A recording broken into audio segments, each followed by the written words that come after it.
One of my favorite blah, blah, blah, blah, blah.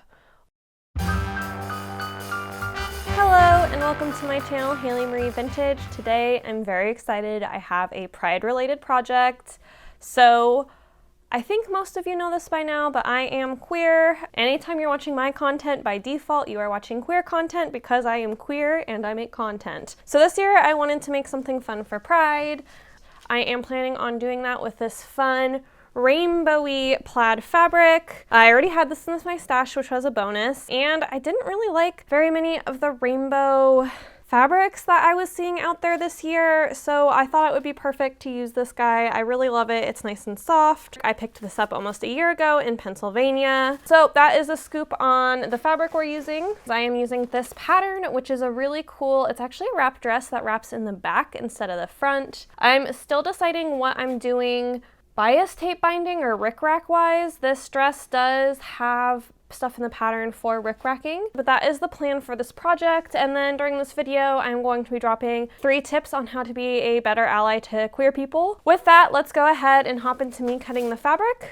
Much to my surprise and sort of delight, this was a factory folded pattern, which doesn't happen that often for me. I do like it because it means the pattern's in great shape, but I hate having to cut out all the margins with my paper scissors because I don't like to dull my fabric scissors on it. So here I am just cutting those margins off. And then from there, I am cutting the actual fabric. So you'll see me kind of not use a pattern all the time for this, and that's because I'm marking on the pattern where it sits on the grid, but then I'm making sure to cut my fabric in a perfect grid for any of the square pieces, such as the skirt and the pockets. This is just to ensure that everything matches and lines up. And then after that, I am just cutting everything the normal way with laying the pieces and cutting it. I just, like I said, wanted to get that perfect grid for the completely square and rectangle pieces. All right, so let's start with tip number 1. Tip number 1 is think about the space that you are going to be in. So there are a lot of Pride events that are for everybody, whether you're straight or queer. These would be some of the parades, the fairs, any event that is kind of like bigger or more community oriented has performers. However, I do kind of want to note on this. This is going to be kind of a controversial take, but this is just where I am in my journey. If you are not queer, please do not be going to queer clubs or bars unless you are explicitly invited by a queer person. This is true throughout the whole year and Pride. So there are exceptions to this. If there is a drag performer you absolutely love that's performing at one of those clubs, go, but you better tip the hell out of them if you are going to be in a queer space.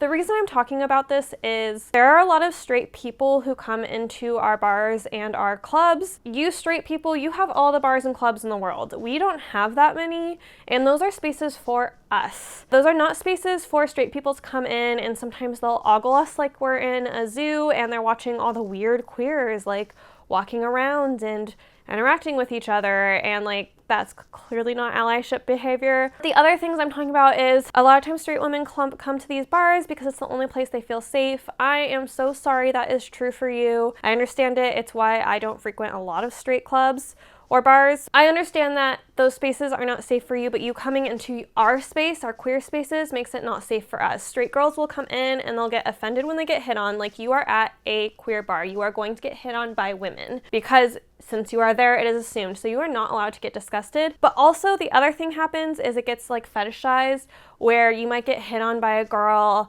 and you're like, oh, I got hit on by a lesbian, and you tell your straight boyfriend that. We're not here for that. Those types of behaviors make our spaces not safe. And the other thing it does when straight women come to our clubs is it brings these straight men. And I try to avoid straight men. It's no secret. I've been honest about this on my channel. And then the straight men come and hit on queer women and get upset when we aren't interested. Don't assume, if you are a straight man, I was about to say you need to be hitting on the dudes, but also leave them alone. Just please do not come into these spaces unless you are invited by a queer person. As a straight person, you have all the bars in the world. During Pride, there's no exception, and like I said, the only exception is if there's a performer, and if there is a performer, you need to be tipping the hell out of them if you're going to occupy our spaces uninvited. Good morning. So we're 2 days from when I cut because I meant to work on this project yesterday. I went to one of my favorite fabric stores in Seattle is closing, and I'm really sad about it. So I went to their closing event and I picked up more fabric than I need. And then after that, I went to the soft opening of a vintage shop in Seattle, and it was really cool, and I got some great things there. And then after that, we went to Wajimaya to get popping boba so I can make my drinks at home as well as other various drinks and snacks. But after doing all of that yesterday, I was totally exhausted and I just like kind of came home and laid on the couch and didn't do anything else. I guess we're gonna see if we can make this a one-day make today because whoops. So we're gonna hop into it today. I'm hoping to literally do everything. I've picked out some trim to put with it. It's this like fun little curly, pretty trim. My plan is to do the neckline and then down the back with it, and then just one loop around the hem of the dress. I am gonna have to hand stitch this, so I just added a ton more work onto my plate, but I think this is gonna be so cute with this plaid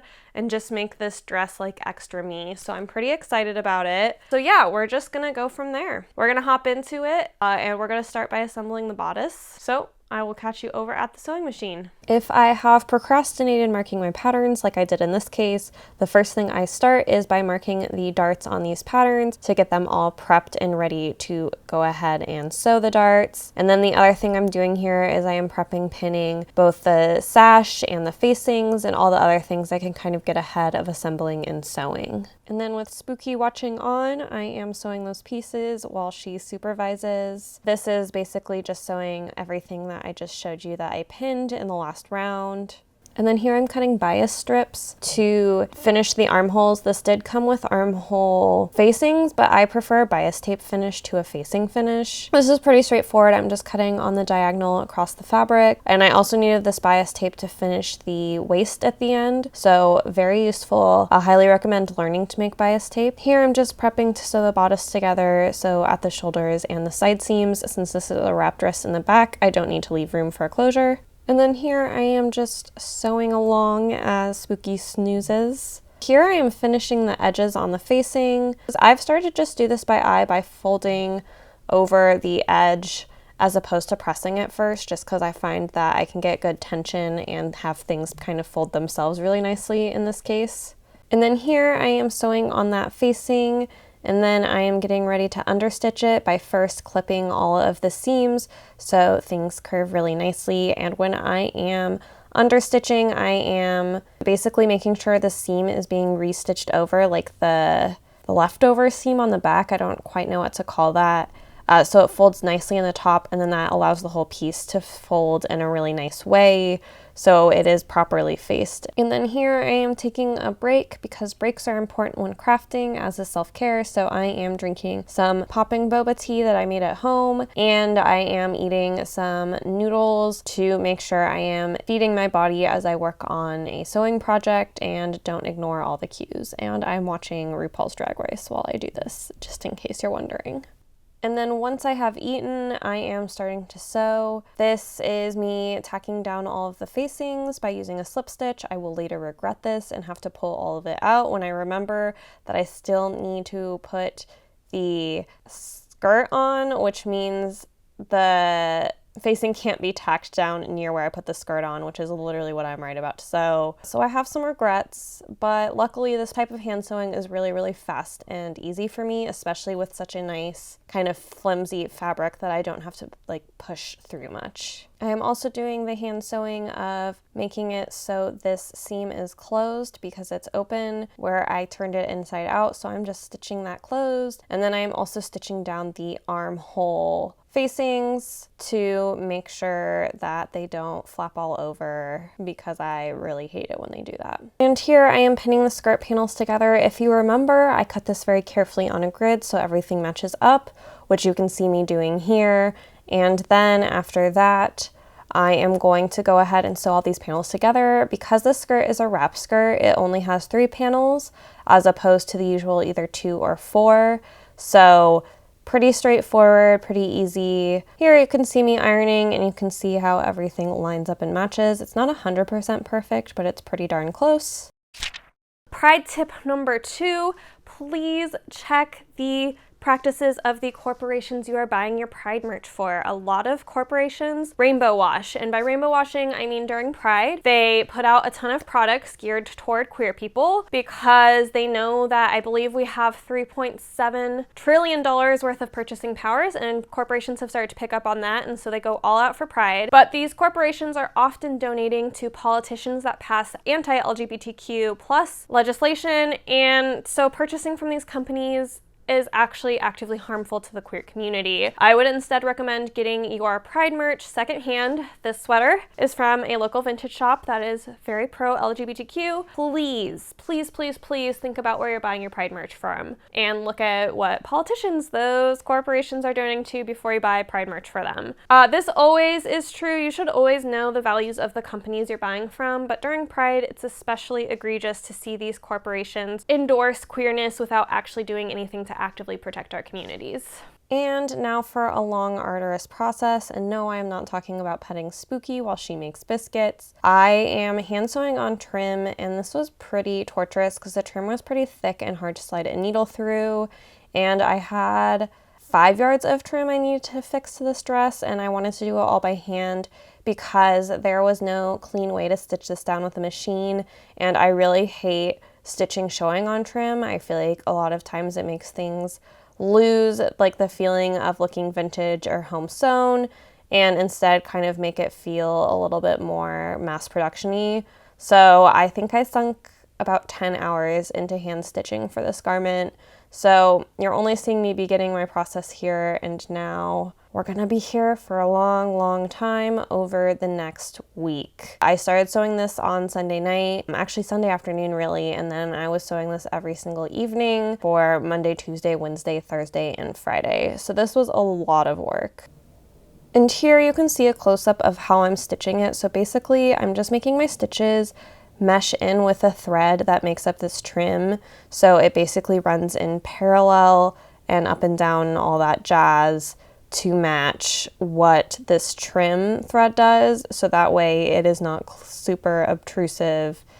All right, good afternoon / evening. We are after work on a Friday, coasting into the weekend, and thank God, because I just had a work day, like one of those work days where you maybe want to murder somebody, but you repeat in your mind over and over again, thou shalt not kill. So that's the kind of day I've had, and I promise I am not going to murder anybody, but I am really ready to sit down and sew. Sewing is my happy place, so I'm excited to escape into my weekend of sewing. So I want to show you where we are at here. I did this on a bunch of things. This is the trim that I sewed on. I've been hand sewing this every evening for this whole week to try to get it done, and it is absolutely beautiful and I love it. This is like definitely that like extra touch that is really like going to add that bit of oomph to this dress, and I can already tell I'm going to absolutely adore this dress. And now let's jump into the final assembly, and I can't wait to finish this.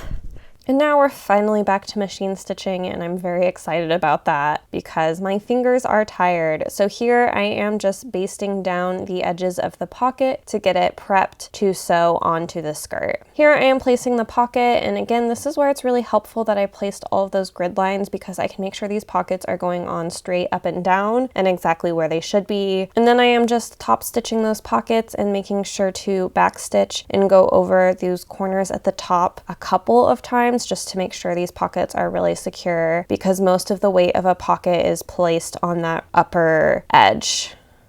And now we are getting close to finishing up this project. Here I am just stitching in all of the stitches I need to gather. If you're new to this channel, I do 3 rows of basting stitches that I then tug at the ends because I like to have really, really, really neat and precise gathers. I am getting very close to completing this project by attaching the waist of the bodice to the skirt that I have gathered down, which you can see.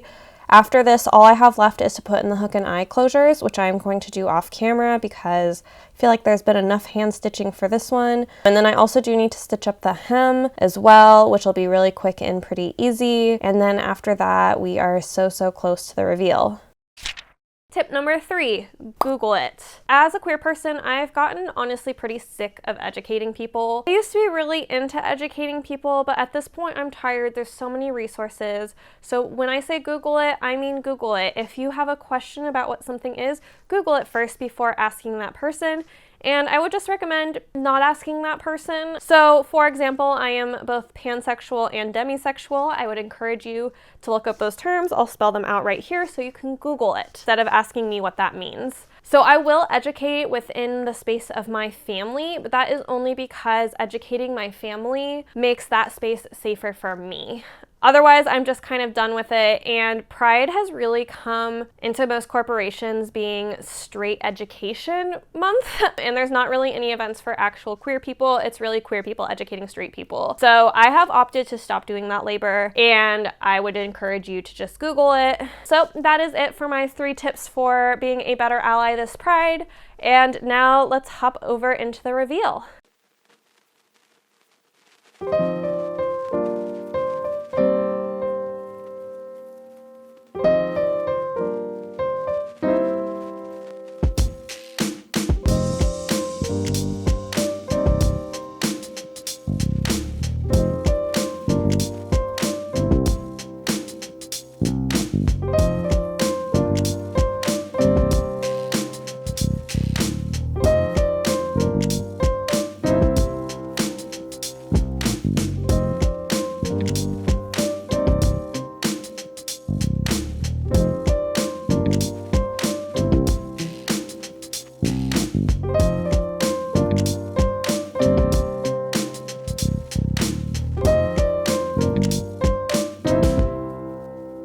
All right, you have seen the reveal. I'm still wearing my makeup with my little pan flag on my eyelids. And then I've been wearing hot pink lipstick, and I forgot that hot pink lipstick is my color. I put on red lipstick and I don't really like how it looks, and then I put on hot pink lipstick and I'm like, this is great. We need to jump into our how much did this cost segment, which is where I break down how much this costs according to the supplies and the labor. So let's hop into that. So let's break this down by how much things cost. This is going to come with a lot of caveats. For the first bit of fabric, I paid $12 a yard, which was $48. I actually think that was a good deal on fabric like this because it's really unique homespun that I absolutely adore. But I do feel like I have to note that I had to travel to Pennsylvania for this. So if you include the time it took me to source this, it would be even more in labor. And then next up is the pattern. The pattern was a pretty easy source. It was $8, which brings my last note. My last note, the trim was really cheap. It was $5 is probably a top estimate because I bought the whole spool in a big lot. So my bet is it's even cheaper than that $5. To buy this trim in bulk, I had to fly to South Carolina to buy a whole bunch of vintage goodies in bulk. And again, that is not calculated into this price because I don't even know where to start there. But again, I took time and effort in flying across the country to source this. And then last, of course, and always the biggest factor